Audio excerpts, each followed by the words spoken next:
Hello and welcome back to Digital Marketing Masterclass. Today we have a very special guest. We have Emeric Analt, the co-founder of Agorapulse. And if you don't know what Agorapulse is, you're going to need to climb under that rock you've been living under. It's pretty much one of the premier social media platforms. It's a company that we've had relationships with for years.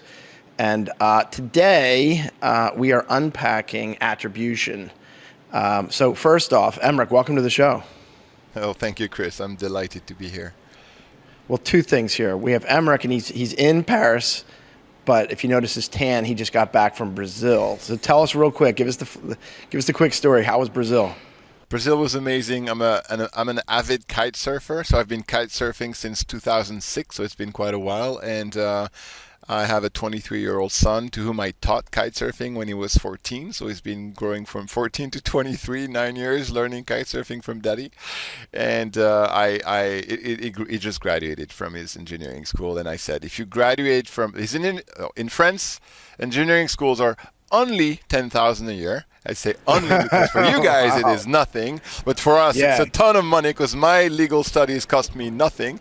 It was zero a year. Yeah. When you study law school costs zero a year.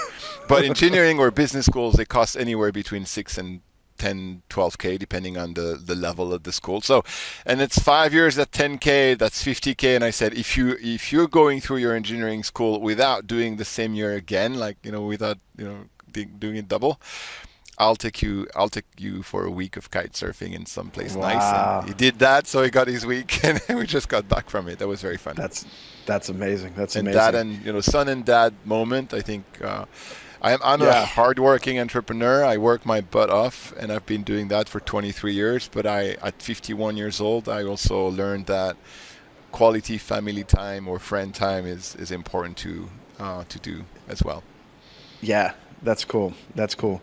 What's funny is there's a podcaster named Lex Friedman, and he's been interviewed by Elon. I'm sorry, he's interviewed Elon. He's interviewed Joe Rogan. He's kind of a big guy, and I actually work with his brother, and his brother talks about how Lex Friedman's schedule is like completely jam packed. But what Lex Friedman does is he blocks his time out.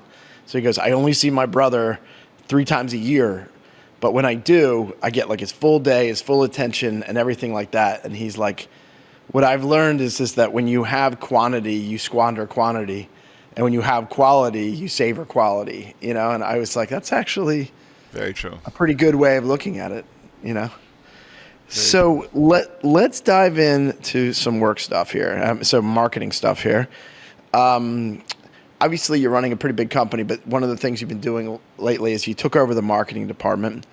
And you and I, in our pre-conversation, we're talking about attribution. And let me kind of lay the framework for my concern. First off, you have what's called like the Wanamaker paradox. And I don't know if you're familiar with this expression, but I think Wanamaker said, you know what, 50% of my marketing works. I just don't know which 50%.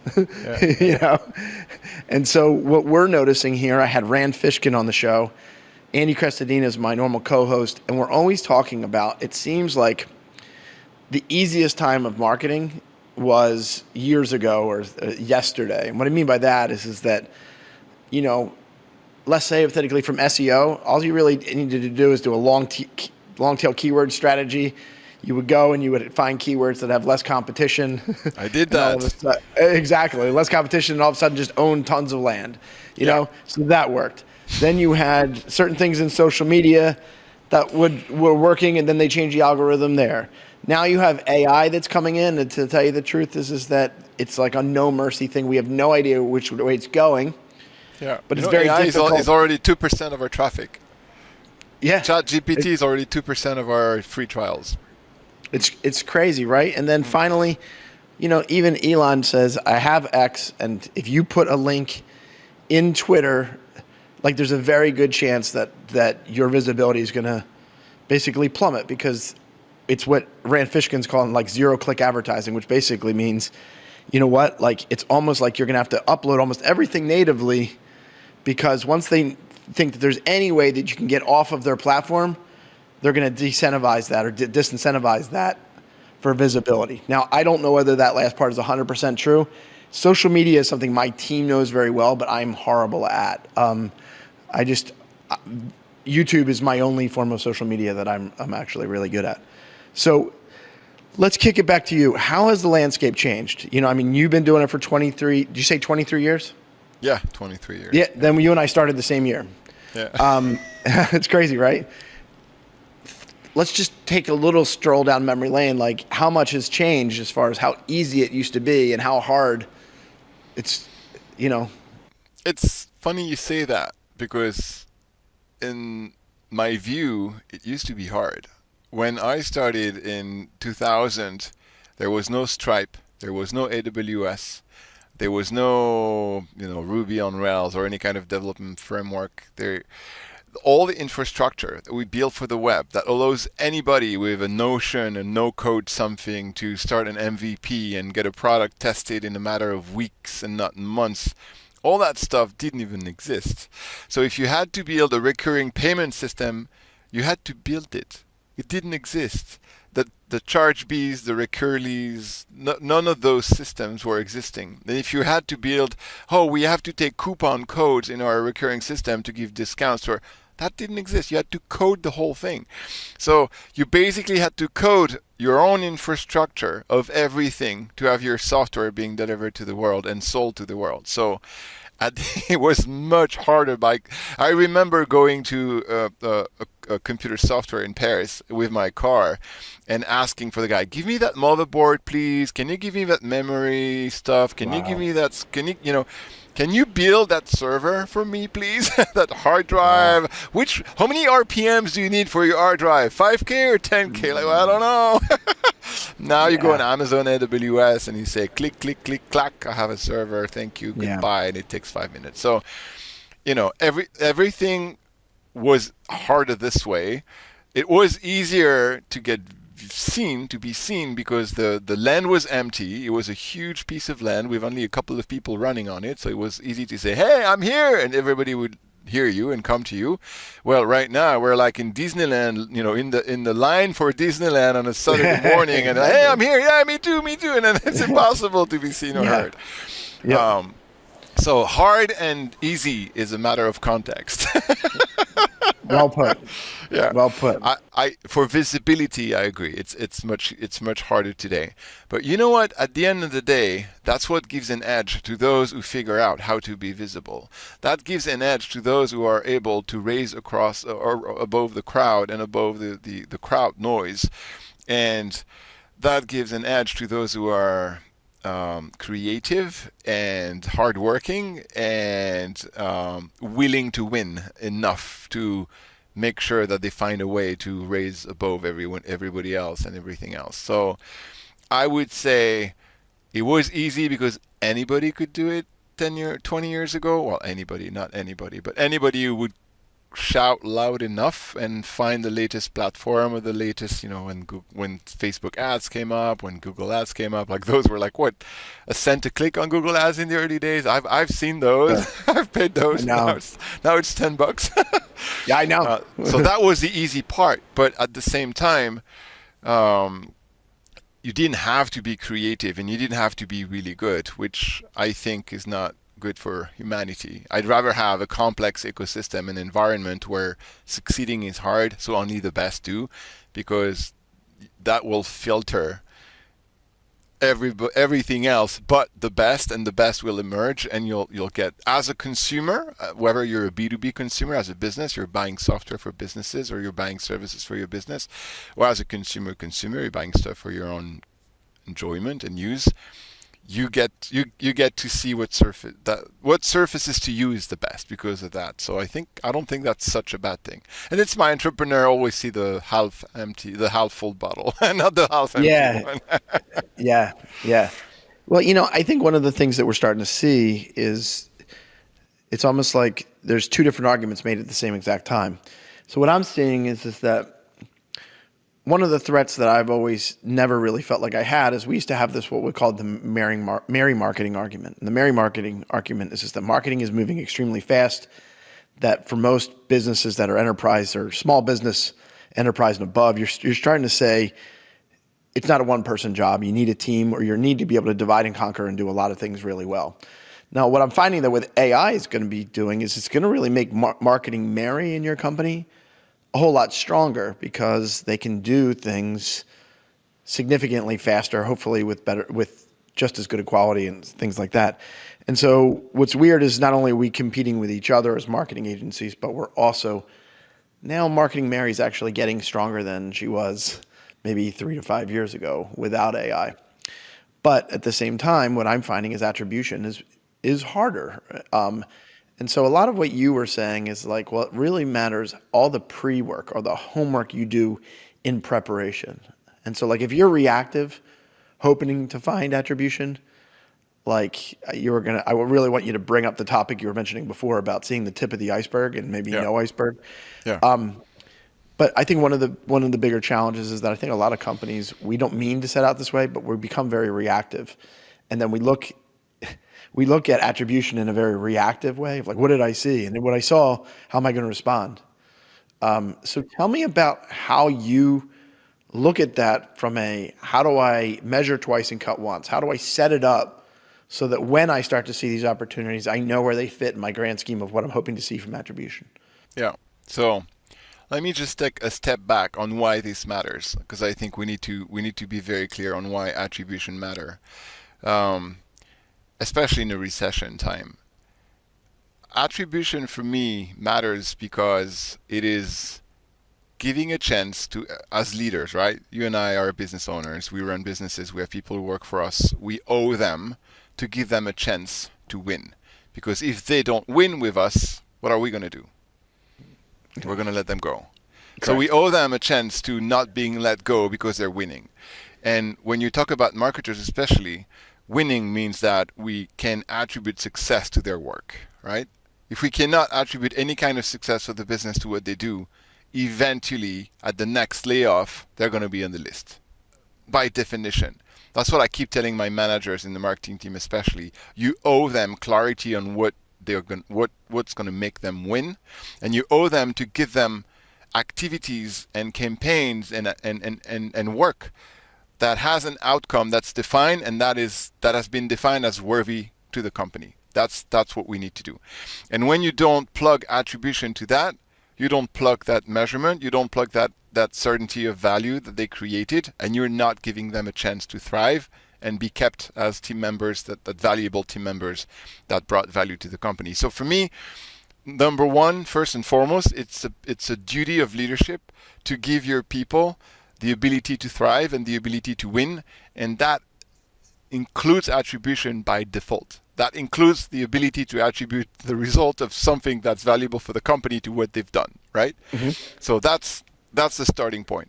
Don't take this as, because I heard a lot of people, I'm not going to name names here because they're well known, but I heard a lot of people spit on attribution because it's impossible, there's dark social, it's the old world, it's software, it's whatever it is that they think is not good. What they don't do is give most of marketers the ability to win and prove the worth of their job and then keep a job as a consequence. And you can see all the people who've been laid off in the past 18 months, they are those people. They are the people in the marketing world. They are the people to whom we didn't give a chance to prove that what they're doing impacted the business in a way that they were worth keeping in the team. And I think that's what it comes down to, basically, to me, as a human being, as a leader who believes in human beings and want human beings to thrive and be happy in my company.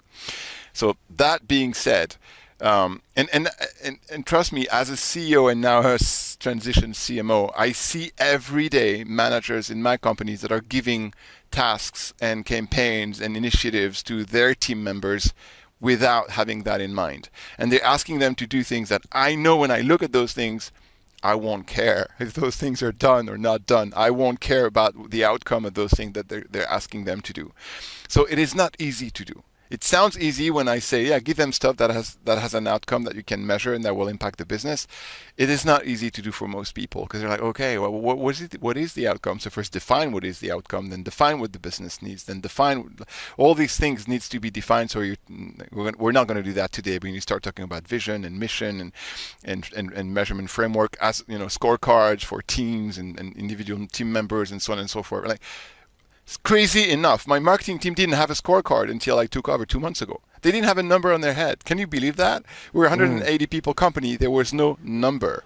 Well, they were tracking stuff. Don't get me wrong, but that stuff was not directly linked to the work they were doing.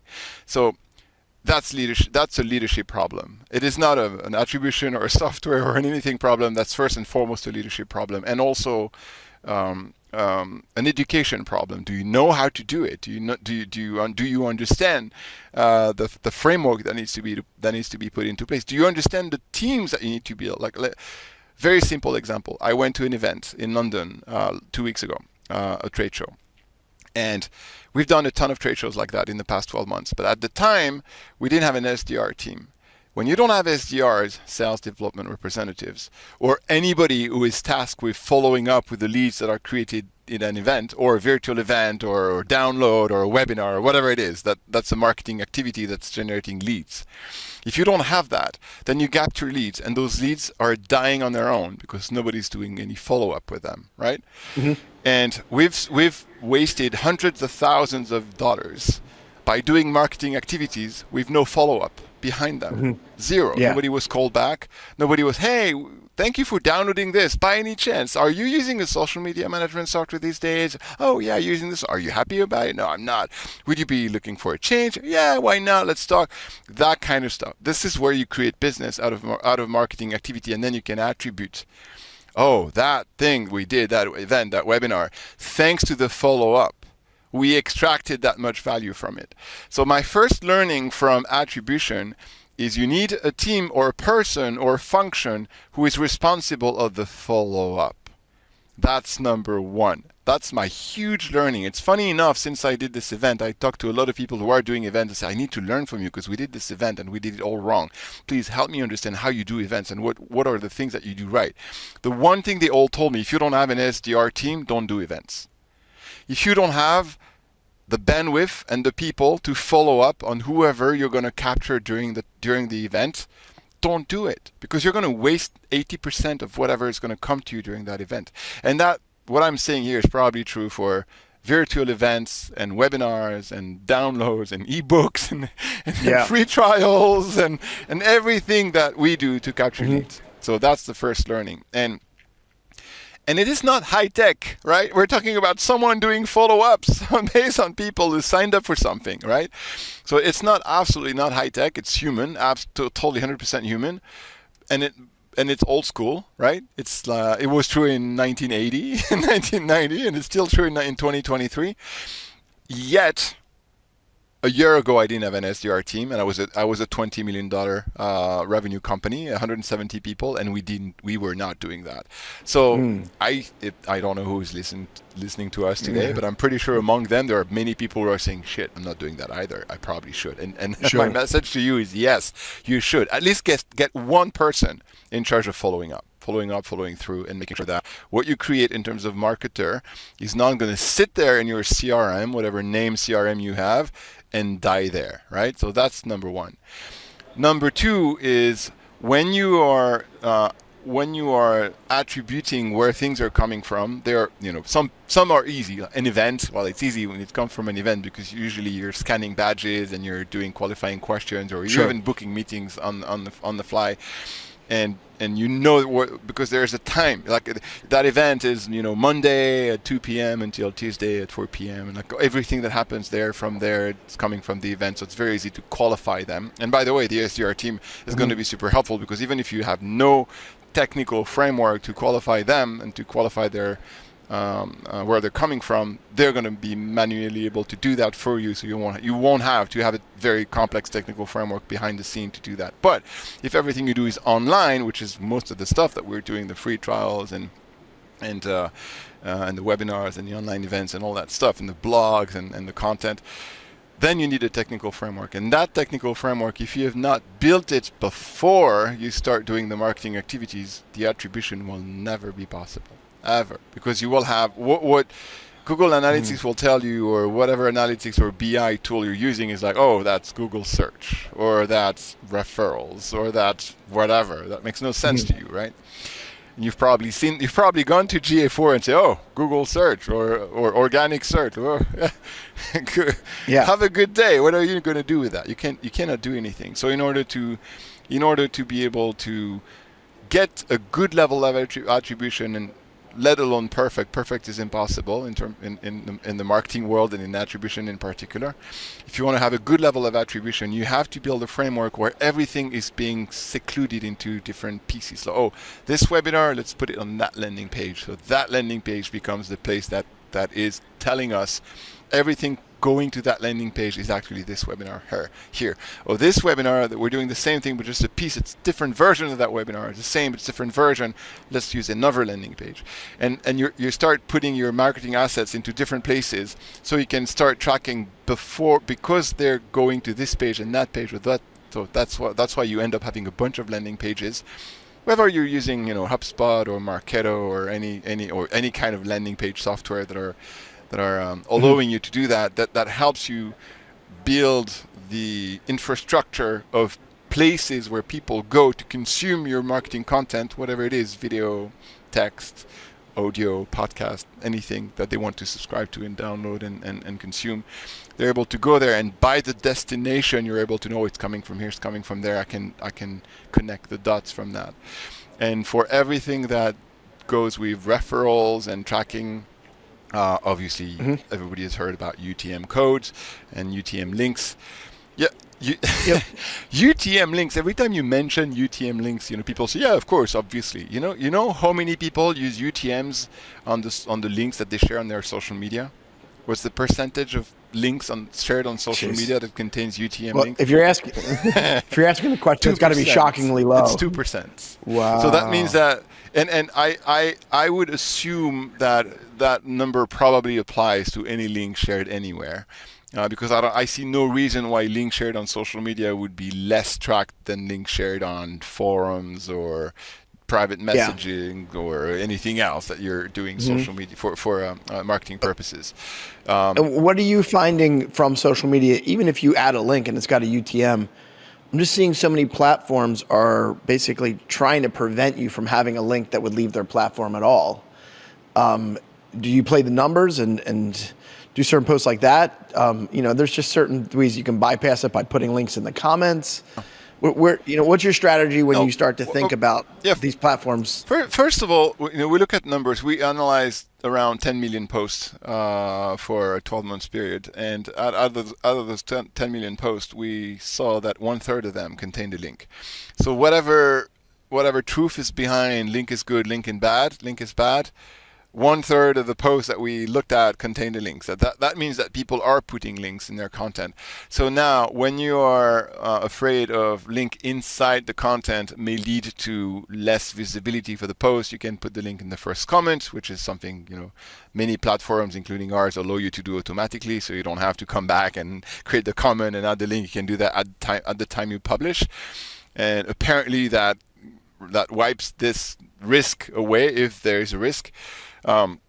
When you look at post format, for example, if you look at a LinkedIn post or a Facebook post, the link can be a link format post, meaning with a snippet and the visual link, whatever. Or you can just, let's put an image and put the link in the post. So you can play with the format and say, I don't want this to be a link post. I want this to be a video post or a photo post. And I still will put a link in the text, which sends the message to the platform. This is not a link post, but there's still a link in the post, or you put the link in the comment if you want to. So my recommendation is test those things, because I've heard everything and the contrary on the topic. That's funny. And I don't think, and I think those algorithms, they change and they get updated and they're different now than they were a year ago. Yeah. And it always feels like a moving target. Yeah, and years ago, what we heard a lot was, if you use a software to post on social media, you're going to get less reach. That was the big urban myth of 6-7 years ago. And we did a ton of testing, because obviously for us that was very impactful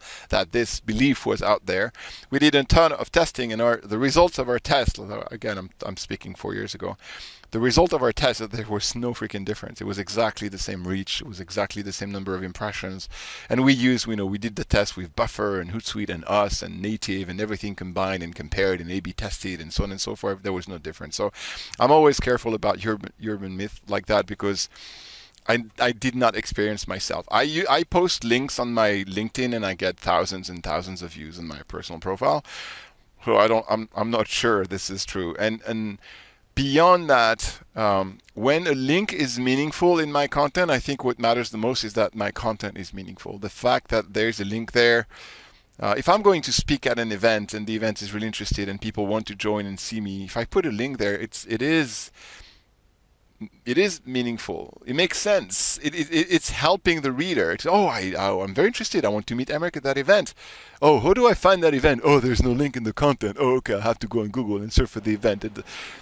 It's stupid. I'd rather have it's a bad experience. Yeah, I'd rather have the post seen by half the people it could have been seen by, but still those who will see it are actually going to be able to find where the event is happening and join me there easily rather than give them a poor experience. But I have more people saw this, but no one came to the event because nobody could click on it. So the question I ask myself, whenever I decide if I'm going to put a link in the post, is the link in the post kind of a spammy, promotionally, fishy. I'm trying to get you to click on my website and read my blog post, which is not something I want to do. Or is it something that's going to help the reader to actually go to the resource more immediately than that I want to share with them? So that's how I look at links. But back to the link and social media, what we found with our research is that most of the links are not shared on posts. They're shared on comments and private messages. So most of the links that are shared on social media and most of the attribution that happens through links on social media is not through a regular tweet or is actually not from Twitter or X. I so have a hard time saying that. Everyone does. Everyone does. Have you seen X? Do you watch X? Or doesn't sound right. I know.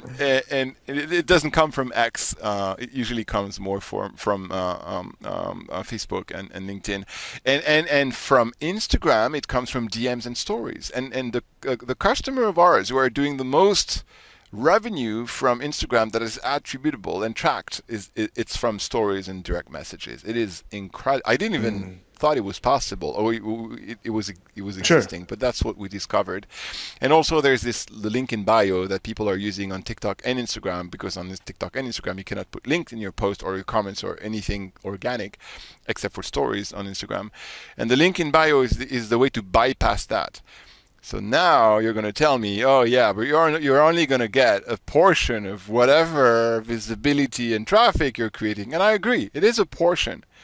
But if you don't capture that portion or are not able to give attribution to that portion, you're doing a poor job.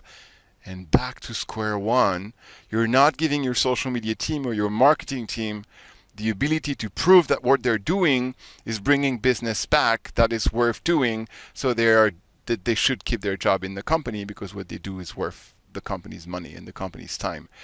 And I've seen businesses attributed to link in bios in Instagram and TikTok that alone were paying their salary. And that was not much, right? That was 5, 6, 7K a month. But hey, if you can pay their salary, if the trackable stuff that you get from social is paying the social media person, then the person is worth keeping in the team, because everything else is cherry on top. Everything else is icing on the cake. And there's brand awareness, there's visibility, there's reputation, but all that stuff will not matter if there's nothing else. That's always the point I'm trying to make.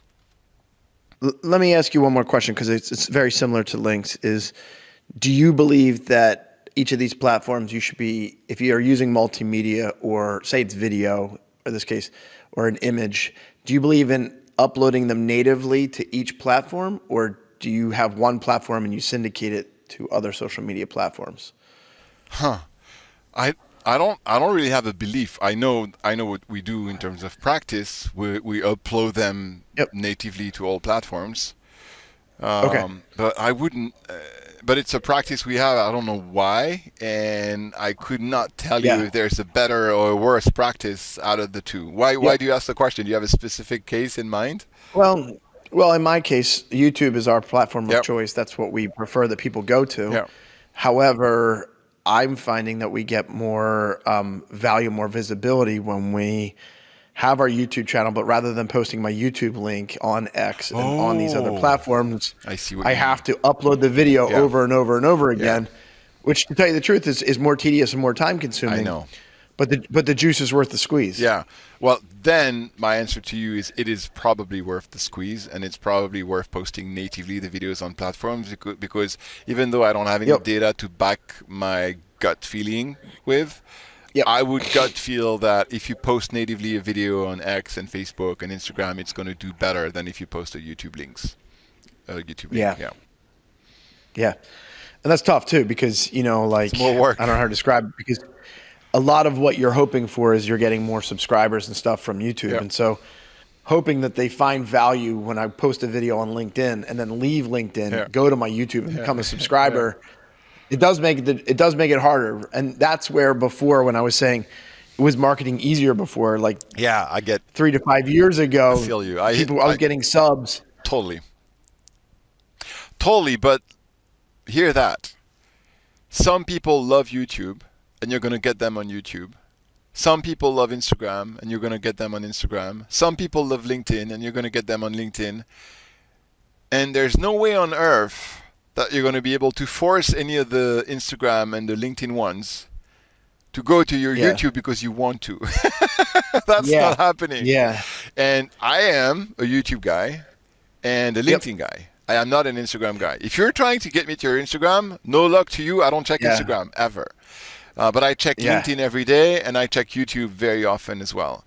So unfortunately, and that's why you need tools, unfortunately, you'll have to adapt to what people like. And I'm pretty sure you have your own place of choice, and you're not going to all of them. Maybe you're not going to TikTok, or you. I know it sounds really weird, but a lot of my peers are like so into Twitter, and I kid you not, like, or X or whatever, but like, it's too noisy for my brain. It's just not, I don't know how to describe it other than like, it doesn't click on how my mind works.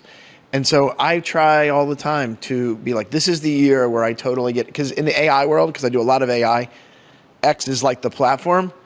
And no matter how hard I try, like, I just can't, I don't want to be there. When I'm there, it's just, I feel like I do this because it's my job to do this. Never feels like it comes out of like you're walking down the hallway, let me flip on X and just figure out what's going on in this world. I'm terrible at that on the platforms I don't like. I don't do that anymore because I know I'm not doing good on the platforms I don't like, so I just don't do them.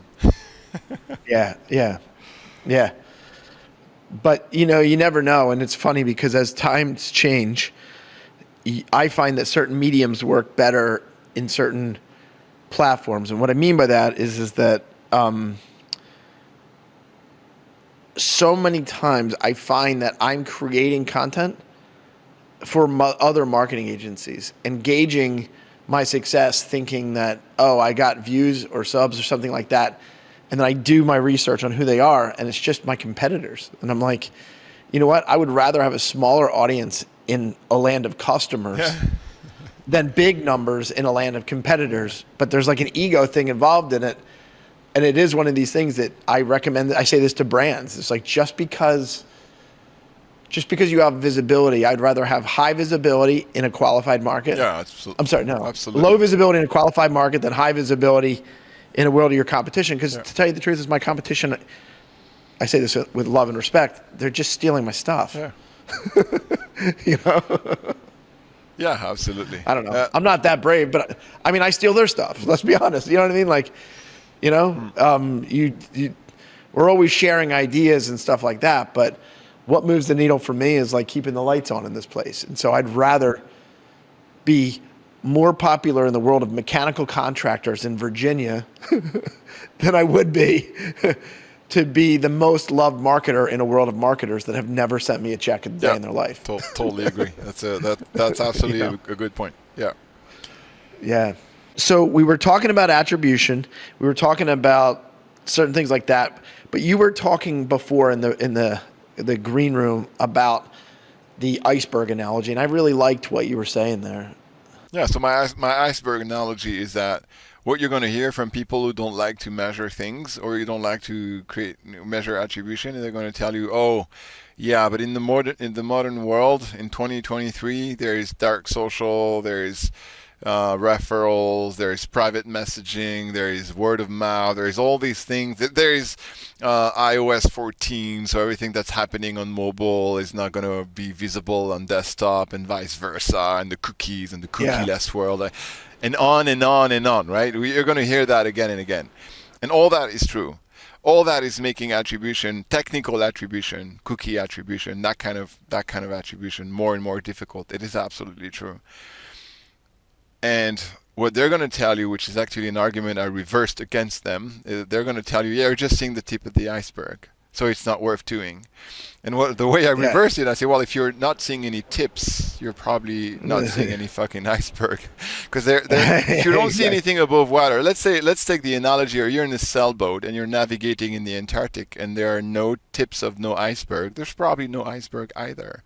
And then if you start seeing tips, oh, there's one here, oh, there's one there, I can navigate my way through them or to them, if if attribution is meant to tell you where to go and where not to go for your next marketing experiments or initiative.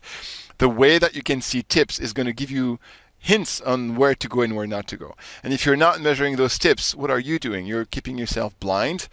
And I understand that you want to stay blind because seeing is difficult and sometimes disappointing. But at least you're seeing something and you can make educated decisions on that. And I do believe, I have a firm belief today that if you're not measuring everything, you're going to keep repeating the same mistakes, and you're going to keep doing the things that feel right or sound or smell right, but actually may not be right in the end. And from experience, again, as a $20 million revenue company, 170 people, and at some point we had like 30 marketers in the team, we've done those mistakes. We've made those mistakes. We've made those measuring nothing and not seeing any tips and going left and right, blind, not knowing what we were doing. And at the end of the day, the problem with doing that is the amount of money you waste is absolutely staggering. And it's all good when you're growing 40% year over year and you have tailwinds because the economy from 2010 to 2020 or 2019, if you stop at COVID, is pushing you in the right direction. But as soon as you get headwind and the economy is not pushing you in the right direction, and conversion rate goes down, and decision time takes longer, and the CFO gets involved in every deal, and get your margin shrinks, and at that moment in time, you're realizing, oh God, that doesn't work anymore. my equilibrium is broken. I cannot do marketing the way I used to do marketing. Like, it's the big wake-up call. Like, how many companies did layoffs at 10,000, 15,000, 11,000, Yep. 15, how many of them in the past 18 months? I hear about layoffs still today in December 2023. So it's not a thing of the past. It's still going on. And Yep. back to square one of the initial discussion that we were having, we as leaders, we owe it to our team to measure things the best they can and to give them the tools and the budget and the money and the time, because the time they're going to spend on building the framework for measurement is not time they're going to spend on creating content or doing an ad campaign or running an event. And we have to say, that's okay. You're going to spend 15 hours building a framework for measuring what you're going to do next week, and that's fine. You should spend those 15 hours. The problem I've seen with marketers is they don't see those 15 hours as productive because they're not producing anything. They're just creating a technical framework or a strategic framework for measurement, which is very time consuming and very tedious. But when they do that, they get ready for their success next week or the following week or the following Sure. months. And Yeah. and they will see the tips of those icebergs, and they will now have a mental map of what worked and didn't work, and they will be able to navigate that map instead of saying, oh, let's go to that event, it has a cool logo. See? Because what else? How can you decide on what event to go to if you don't have the number of leads that led to the number of MQLs that led to the number of sales accepted leads and the number of sales qualified leads and demos and closed revenue at the end? You have no other asset, then I heard that they had cool booths and cool brands went there last year. Well, yeah, they went there last year. Are they coming back this year? Maybe not. If not, why? Because probably they didn't get the value they were coming for, and so on and so forth. So, yeah, the tip of the iceberg are worth measuring. That's my point. Very well put. Well, look, I think time flies. Yeah, it does. I just looked up, and it's near the end of the hour. I'd love to have you back on some other time when I have Andy as well. Just real quick, if they want to find out about you personally, Yep. and I know that you have a LinkedIn that's very popular, but then also how they would find out about Agora Pulse, like where would be the first step? Yeah, well, To try if, to it, find if to it's know to more. connect with me personally, the best first step is LinkedIn, because that's the social network I'm still very active on, and you'll find me on LinkedIn. That's easy. If you send me an invite, just add a note to the invite and say where you heard me, because when I receive probably 40 to 50 invite a day, and when I see an invite of someone I don't know without any context about where they're coming from, I don't accept it, because otherwise my LinkedIn is going to be full of strangers very soon, which Sure. kills the purpose. If you want to learn more about what we do, which is helping you measure the value of social media and managing your social presence, you can go to agorapulse.com, agorapulse.com, and we have a free plan, so you don't even have to pay to see what it looks like, and we have a free trial, so if you want to see the full thing with all the bells and whistles, and you're looking to save time and create more efficiencies and get more value out of your organic social media, then it's probably worth trying. And I think the trial is 2 weeks. You can renew it twice, so like 30 days total. And yeah, that's how you can learn about my passion and vision for how you prove the worth of social media. That's great. That's great. Well, hey, listen, thanks for taking some time out to join us for the show. I know we got the holiday right around the corner, but thank you so much. I think you brought a lot of value. I was like constantly kind of scribbling to try to get this over to my team and say, hey, listen to this. So thank you so much for that. I really appreciate Thank you, Chris. You're too kind. it. Yep. And to our subscribers, this is what we're trying to do here is we're trying to bring some of the best thought leaders in the marketing space so that you can learn from, Emmerich been in this business for 23 years, and I think there's a lot of battle scars and scar tissue that you can learn from. So please check back often. Please do the standard stuff. Let's subscribe. We're trying to get to 10,000 subs by the middle of 2024, and you can help out by subscribing. So thank you again, and we will see you next time. Yeah, see you, Chris. Thank you so much for having me.